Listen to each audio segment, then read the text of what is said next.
Ladies and gentlemen, welcome to the newest episode of the In Production podcast. Today, our guest is amazing because we're going to have a really conversation about things that he's been doing for the last couple of decades. Lance, please tell more about yourself and why should people listen? Hello, everybody, and how Nick. Thanks for having me on here. So, my name's Lance Harlan. I work at Trustmark Bank. I'm the data governance program manager there, and I'm the author of the KISS Data Success Guide series, post on Substack and Medium. And basically, I write those to help others who might be in a situation where they're trying to build data governance in an organization that has been operating maybe for over 100 years, like has been in my case. And so I write to formulate my ideas first and to overcome challenges. And then after I find if they work, I'll publish them. So, This is amazing. That's actually how I found you initially, by reading one of your posts.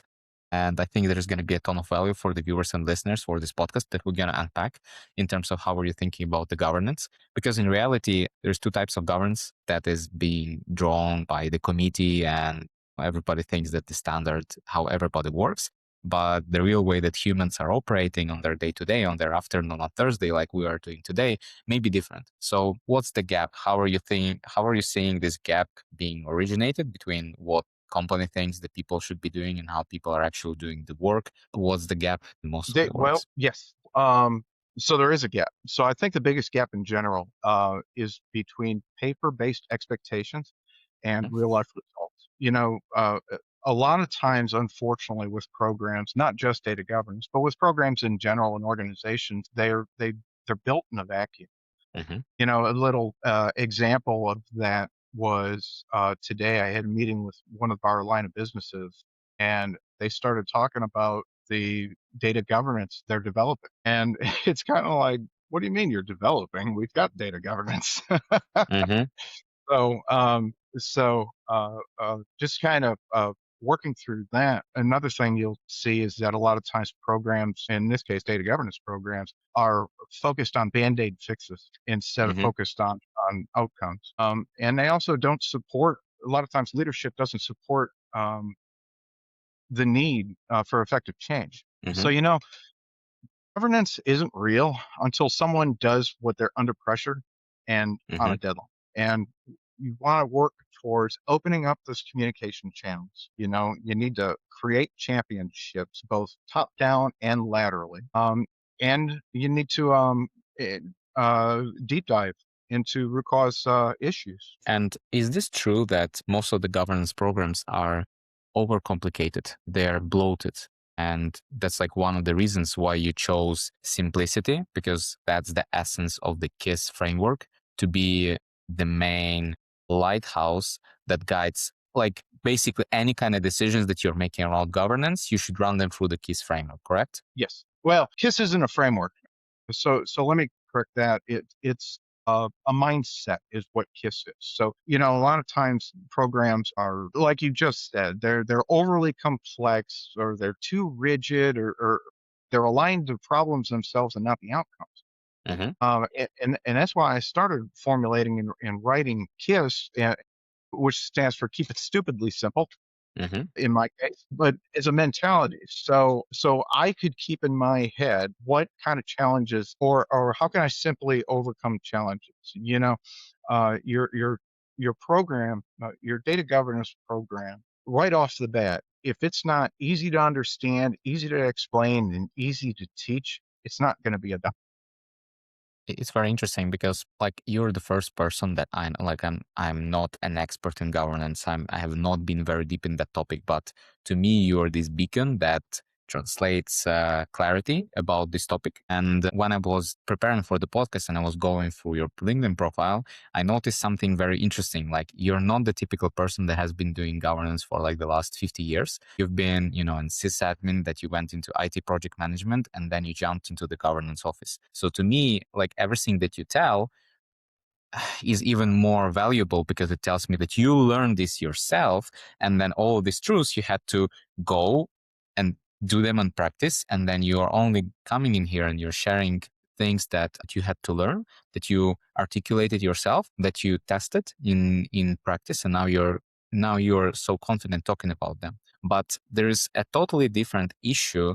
Not even the issue. I'm curious, because you follow this kind of non-natural path, you weren't in the governance your whole career. What kind of benefits this gave to you that allowed you to make this jump into the governance, that allowed you to be more comfortable, pick up certain things faster in governance? What kind of advantages did your past experience, do you think, gave to you in things that you're doing right now? Yeah, well, you're not wrong. My career track is windier than the Indy 500. So to give you some of the lineage, after high school, I started out in auto mechanics. I was working at an automobile dealership.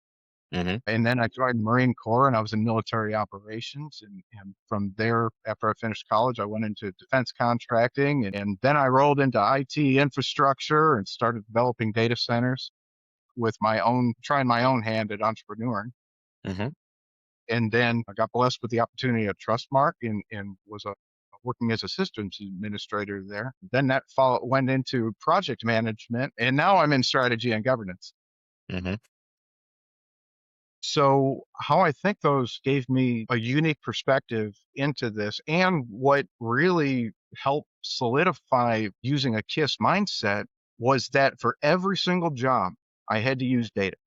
Mm-hmm. And I knew it's the most simplistic level that the data had to be right in order to make the right decisions. What about friction? Because whenever you are thinking about designing a governance program, or like, it always involves change and transformation.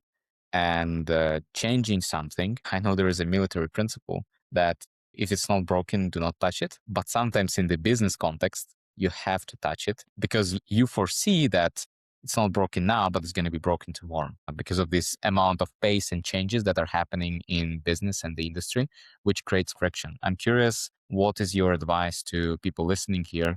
How to work with organizational friction when we're not talking about, you know, problems that are in there in governance, but just the company not being able to move as fast as you need. In order to help mitigate some of that hesitancy we tend to have when we need to make major changes. Uh-huh. So that looked like a lot of conversations with peers, mentors, ChatGPT, a lot of pulling my own hair out, um, and writing those KISS Data Success Guide articles really helped me respond to those. That I would break them down and I would diagram what where the friction points were coming in. And after having a lot more conversations, both internally and externally, with those Folks, arguments or resistance. I think if finally just you got to prove it. Small pilot programs. they at least they do not feel that they're getting anything back in authority or a more serious managerial position or anything like that. How do you usually work around that problem? So my answer to that was I created data contracts. And these data contracts were between the executives over the line of business and trust fund. Mm-hmm. And what I had done was I created the authority over the data governance within those line of businesses where they already had the authority. So that authority stayed with the data owners. Mm-hmm. Because anything that happens under them, I'm keeping that already person already in authority in line. Now, when it Mm-hmm. came to the data stewards, data stewards I do formalize them in the contract by name, but there's a lot of subject matter experts, and that basically I do that so you at least have one person who's accountable you need to go to. But anyway, as far as their role goes and authority to that role, I didn't want them to be enforcers. Mm-hmm. So data stewards already have a big job to do, and we're usually their inherent roles. We're usually asking them to do a lot more.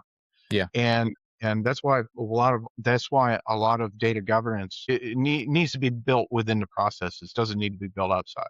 Well, But this sounds like a super complex system, and I'm curious what happens if you start adding AI to it. Because like, if every change that you do is relying on humans, and now you start adding AI, do you embed changes to the existing governance? Do you create a totally new governance for AI? Because, for example, whenever you try to implement banking, AI in banking, like we have a bunch of customers and they face this all the time whenever you have governance regulating how humans are doing their day to day. And you cannot apply it the same way to AI because AI can only be trained on data that it has access to. And that's usually going to be some of your SOPs, maybe some of the bank data, maybe some of the customer data that you give it actually to the AI. You just mask the data so there is no leakage. But the way that the humans are making decisions whenever they're working or, processing claims or anything like that, it's really unstructured. It's governed by governance. And then there's also 10 years of experience, the way that they know how this kind of claims should be processed. And that kind of decision trace never gets captured. So I'm curious, how are you working around AI and adding that to the organization to make sure that it does the good job, doesn't break any rules? That's right. So with AI governance, it's not 100% siloed from data governance. They have to go hand in hand. Hmm. Um, so data governance, you can't have AI governance until you have your data governed first. Okay. You Yeah. know, the anticipation with the AI is that everything is covered in the governance model. And the reality is it's impossible to know every negative scenario that might be encountered. So you're right. I mean, you're creating a machine to think like a person, and we expect it to be smart, rational, self-healing, and And self-improving. AI requires a lot of context. And even if it had the context, it can act unpredictably. So, just recently that railroad software, I'm not sure if it was the name of the company or what, but Hmm. they were using Claude, I believe, and using it for agentic AI, Hmm. and they had it make decisions, and it decided it was going to delete their database and delete all the snapshots of the database. And that was completely outside the scope of the prompts. Yeah, yeah, I've seen that. I thought that was a joke because it was something like along the lines that AI had to solve a problem, and deleting the database was one of the ways to solve the problem, and it did it. Yeah, with that situation at least, and I only read one article on it, but from the article I read, there was a lot more issues going on that just blame it all on AI. But anyway, back to AI governance. You for AI governance to be effective, humans must be in or on the loop, Hmm. and that's Yep. that's one of the ways to mitigate a lot of that risk. And validate. Yeah, yeah, yeah. How does it look like whenever you're sitting in a room in a mid-market bank and there is an AI initiative being pitched internally? How does it actually look like? How does the decision process actually look like? What are the arguments that are working for the leadership that you have noticed in order to get this thing moving forward, in order to approve AI initiative? Because if the bank is really conservative, then approving something like that is going to be really tough. So I'm curious, in any of your experiences that you've seen yourself, or maybe you heard from other peers, what can you do or what can you say internally in order to, if you're leading this initiative, this is your baby, if you want your baby to get approved at the whole company level, what do you do? That's right. So at Trustmark, um, we're not at the stage where we're integrating AI yet. Hmm. And so we're taking it very methodically. We need to ensure that the data is properly governed before we really start rolling into AI. But with that, what I have been working on is I'm trying to integrate within the data governance to AI RMF Hmm. and use a lot of the measurements from ISO 42001. Hmm. Uh, and with the worksheet I've just built out for this stage of when it comes time to really start documenting AI use cases and how to go forth to implement that. Hmm. What it looks like is obviously what is the business case to justify the use for AI? What is the expected outcomes is what we're looking for. Hmm. What is the risk classification of it? Is it a low risk project? Is it a high risk project? And who's going to own it? What data is going to be used in it? Hmm. There's a lot. that goes into the conversations about, can we put XYZ AI Hmm. into your organization? Very interesting. And as we're on the topic, and you mentioned I see ISO 42001. I mean, there's so many things that you can start focusing on, like getting that, or OCC guidance, or the emerging model risk positions. That's going to give you a sense of security. I mean, you've been in the military, you know that security is like a state. It always needs to evolve. Like if you're secure right now, it doesn't mean that you're going to be secure tomorrow. So I'm curious, what would you recommend to viewers and listeners to take seriously right now? And what can be a trap? So they start focusing on it today, but that's actually going to be a false security, or security that's not going to be short. That's going to be very short lasting. So to start out with what should a practitioner take seriously? Accountability, accountability, accountability, accountability. You can't stress Hmm. that enough. Who owns the outcome from AI driven decisions when they impact the customer, or when they impact revenue, or when they impact your brand? Hmm. Who's responsible when the model behaves in a way it's unexpected, if it drifts too far from its initial design and training data? And does that person or group actually understand what it is they own? Accountability without understanding is just documentation.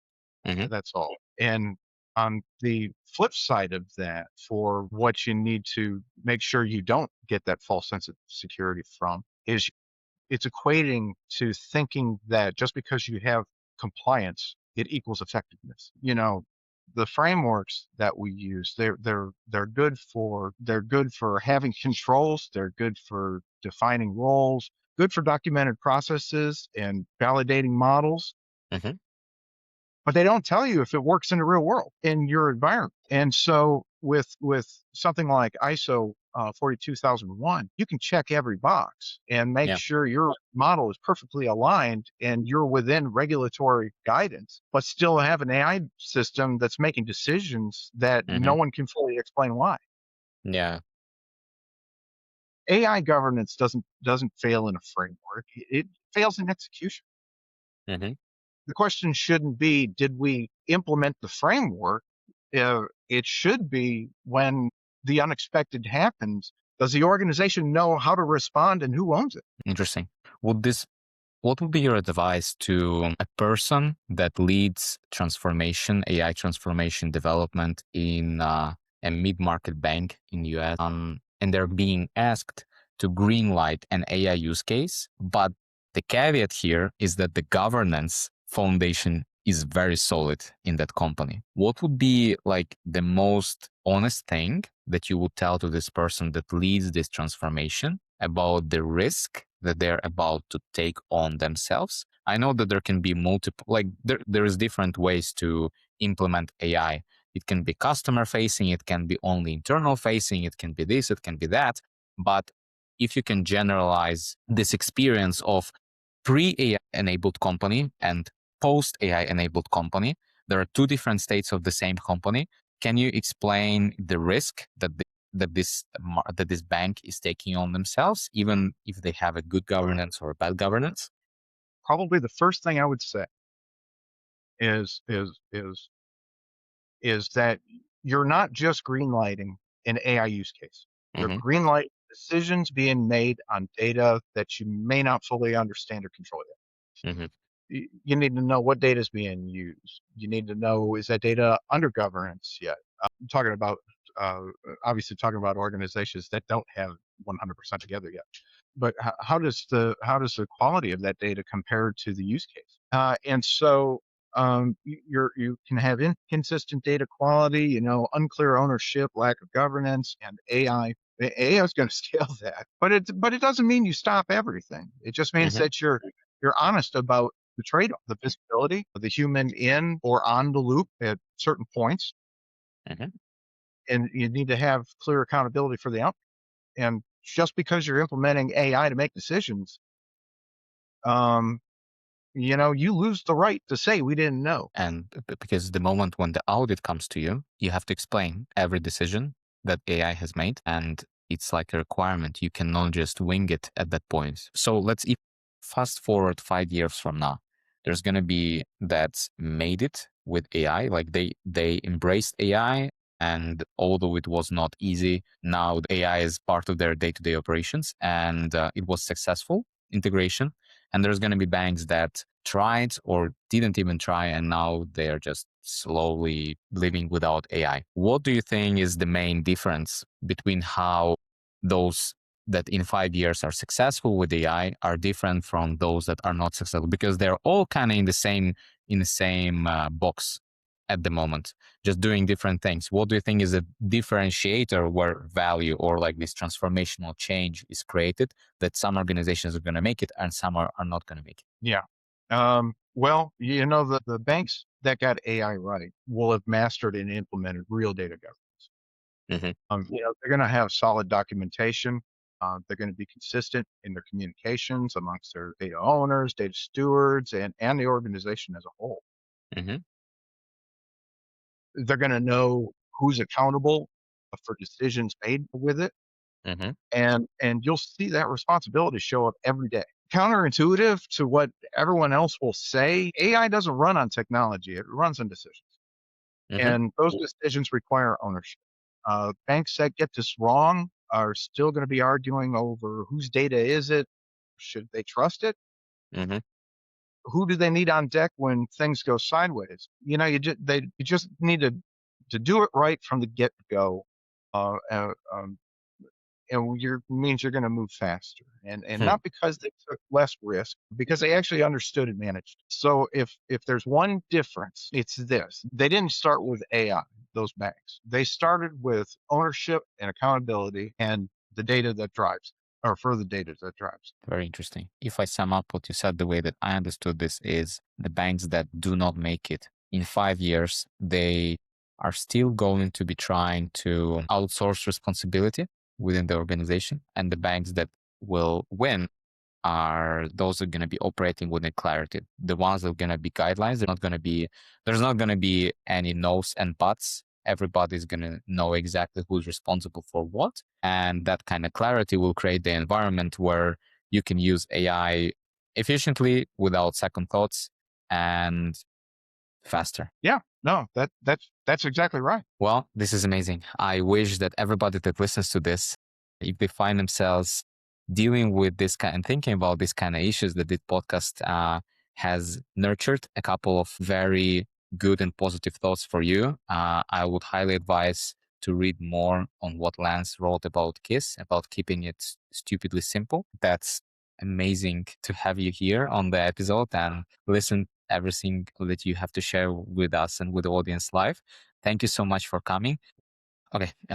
So what would you recommend to listeners and viewers to read that you really like, that you have read in the recent times? And if anybody wants to get in touch with you to ask some additional questions, what's the best way to reach you? Yeah. So the book I just finished just recently, that I would recommend is Leading with AI Agents by Reedy Malady. I hope I'm not butchering his name, but you can get a hold of me through LinkedIn. That's probably the easiest way to get a hold of me. Great. And we're going to leave your details in the episode show notes and on LinkedIn as well. Thank you so much for your time, your guidance, and thank you so much for joining the episode. And thank you so much for having me on, Nick. Cheers. Cheers.